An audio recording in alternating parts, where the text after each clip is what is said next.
بسم اللہ الرحمن الرحیم۔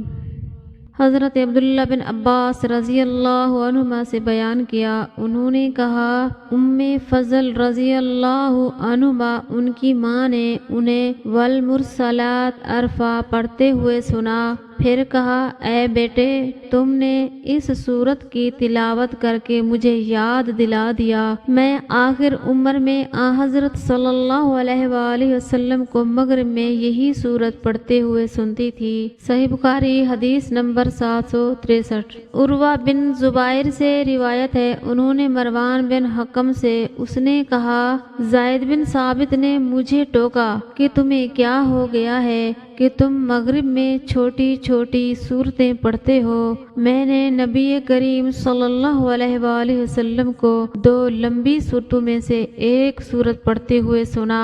صحیح بخاری حدیث نمبر 764۔ امام مالک نے ابن شہاب سے خبر دی، انہوں نے محمد بن جبیر بن معتم سے، انہوں نے اپنے باپ سے، انہوں نے بیان کیا میں نے رسول اللہ صلی اللہ علیہ وآلہ وسلم کو مغرب میں سورۃ طور پڑھتے ہوئے سنا تھا۔ صحیح بخاری حدیث نمبر 765۔ ابو نعمان محمد بن فضل نے بیان کیا، کہا ہم سے معتمر بن سلیمان نے بیان کیا اپنے باپ سے، انہوں نے بکر بن عبداللہ سے، انہوں نے ابو رافع سے، انہوں نے بیان کیا میں نے ابو ہریرہ رضی اللہ عنہ کے ساتھ عشاء کی نماز پڑھی، اس میں آپ نے اذا السماء انشقت پڑھی اور سجدہ تلاوت کیا۔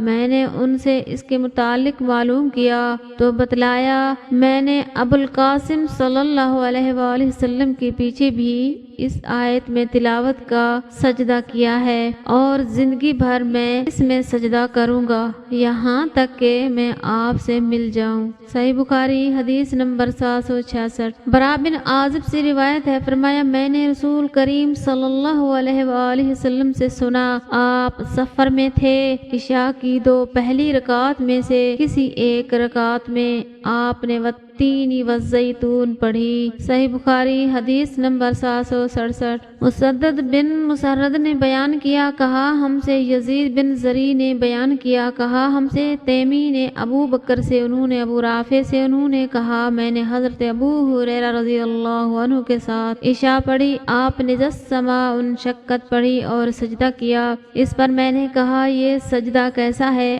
آپ نے جواب دیا اس صورت میں میں نے ابو القاسم صلی اللہ علیہ وآلہ وسلم کے پیچھے سجدہ کیا تھا، اس لیے میں بھی ہمیشہ اس میں سجدہ کروں گا یہاں تک کہ آپ سے مل جاؤں۔ صحیح بخاری حدیث نمبر 768۔ حضرت برا رضی اللہ عنہ سے روایت ہے، انہوں نے بیان کیا میں نے نبی کریم صلی اللہ علیہ وآلہ وسلم کو عشاء میں والتین والزیتون پڑھتے سنا، میں نے آپ سے زیادہ اچھی آواز یا اچھی قرات والا کسی کو نہیں پایا۔ صحیح بخاری حدیث نمبر 769۔ ابو عون محمد بن عبداللہ ثقفی سے بیان کیا، انہوں نے کہا میں نے جابر بن سمرہ سے سنا، انہوں نے بیان کیا کہ امیر المومنین حضرت عمر فاروق رضی اللہ عنہ نے حضرت سعد بن ابی وقاص رضی اللہ عنہ سے کہا آپ کی شکایت کوفہ والوں نے تمام ہی باتوں میں کی ہے، یہاں تک کہ نماز میں بھی۔ انہوں نے کہا میرا عمل تو یہ ہے کہ پہلی 2 رکعت میں قرات لمبی کرتا ہوں اور دوسری 2 میں مختصر، جس طرح میں نے نبی کریم صلی اللہ علیہ وآلہ وسلم کے پیچھے نماز پڑھی تھی، اس میں کسی قسم کی کمی نہیں کرتا۔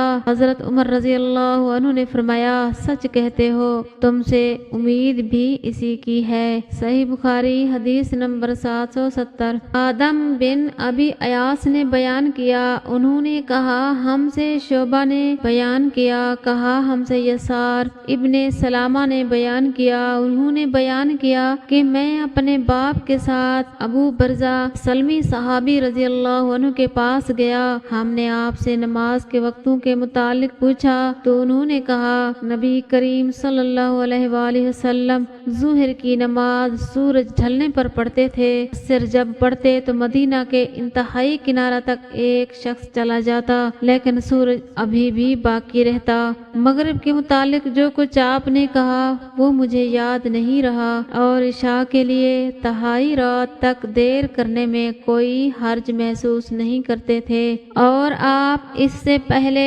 سونے کو اور اس کے بعد بات چیت کرنے کو ناپسند کرتے تھے۔ جب نماز صبح سے فارغ ہوتے تو ہر شخص اپنے قریب بیٹھے ہوئے کو پہچان سکتا تھا۔ آپ دونوں رکعت میں یا ایک میں 60 سے لے کر 100 تک آیتیں پڑھتے۔ صحیح بخاری حدیث نمبر 771۔ حضرت ابو ہریرہ رضی اللہ عنہ سے سنا، وہ فرماتے تھے ہر نماز میں قرآن مجید کی تلاوت کی جائے گی جن میں نبی کریم صلی اللہ علیہ وآلہ وسلم نے ہمیں قرآن سنایا تھا، ہم بھی تمہیں ان میں سنائیں گے، اور جن نمازوں میں آپ نے آہستہ قرات کی ہم بھی ان میں آہستہ ہی قرات کریں گے، اور اگر سورۃ فاتحہ ہی پڑھو جب بھی کافی ہے، لیکن اگر زیادہ پڑھ لو تو اور بہتر ہے۔ صحیح بخاری حدیث نمبر 772۔ حضرت ابن عباس رضی اللہ عنہما سے روایت ہے، آپ نے بتلایا نبی کریم صلی اللہ علیہ وآلہ وسلم کو جن نمازوں میں بلند آواز سے قرآن مجید پڑھنے کا حکم ہوا تھا آپ نے ان میں بلند آواز سے پڑھا، اور جن میں آہستہ پڑھنے کا حکم ہوا تھا ان میں آپ نے آہستہ سے پڑھا، اور تیرا رب بھولنے والا نہیں، اور رسول اللہ صلی اللہ علیہ وآلہ وسلم کی زندگی تمہارے لیے بہترین نمونہ ہے۔ صحیح بخاری حدیث نمبر 774۔ ہم سے عمرو بن مرہ نے بیان کیا، انہوں نے کہا میں نے ابو وائل شفیق بن مسلم سے سنا، ایک شخص عبداللہ بن مسعود رضی اللہ عنہ کی خدمت میں حاضر ہوا اور کہا کہ میں نے رات ایک رکعت میں مفصل کی سورت پڑھی۔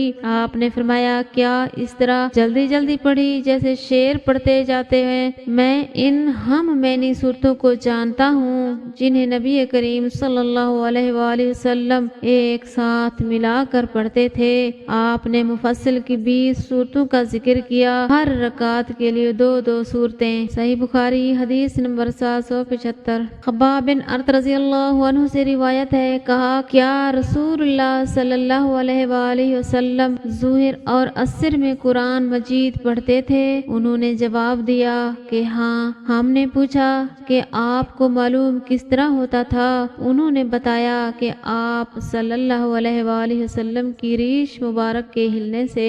صحیح بخاری حدیث نمبر 777۔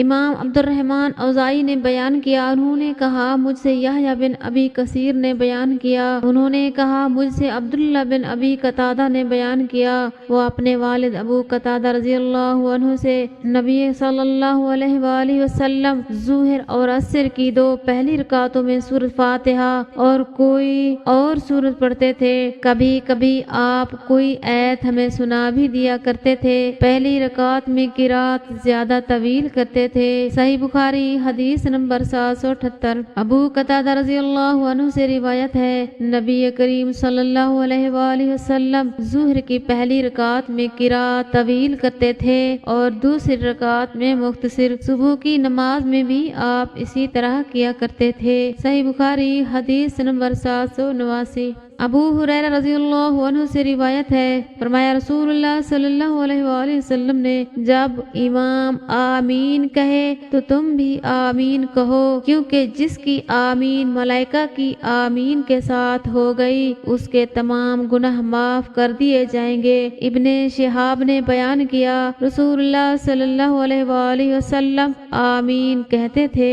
صحیح بخاری حدیث نمبر 780۔ حضرت ابو ہریرہ رضی اللہ عنہ سے روایت ہے، رسول اللہ صلی اللہ علیہ وآلہ وسلم نے فرمایا جب کوئی تم میں سے آمین کہے، فرشتوں نے بھی اسی وقت آسمان پر آمین کہی، اسی طرح ایک کی آمین دوسرے کے آمین کے ساتھ مل گئی تو اس کے پچھلے تمام گناہ معاف ہو جاتے ہیں۔ صحیح بخاری حدیث نمبر 781۔ حضرت ابو ہریرہ رضی اللہ عنہ سے روایت ہے، رسول اللہ صلی صلی اللہ علیہ وآلہ وسلم نے فرمایا، جب امام غیر المغضوب علیہم ولا الضالین کہے تو تم بھی آمین کہو، کیونکہ جس نے فرشتوں کے ساتھ آمین کہی اس کے پچھلے تمام گناہ معاف کر دیے جاتے ہیں۔ صحیح بخاری حدیث نمبر 782۔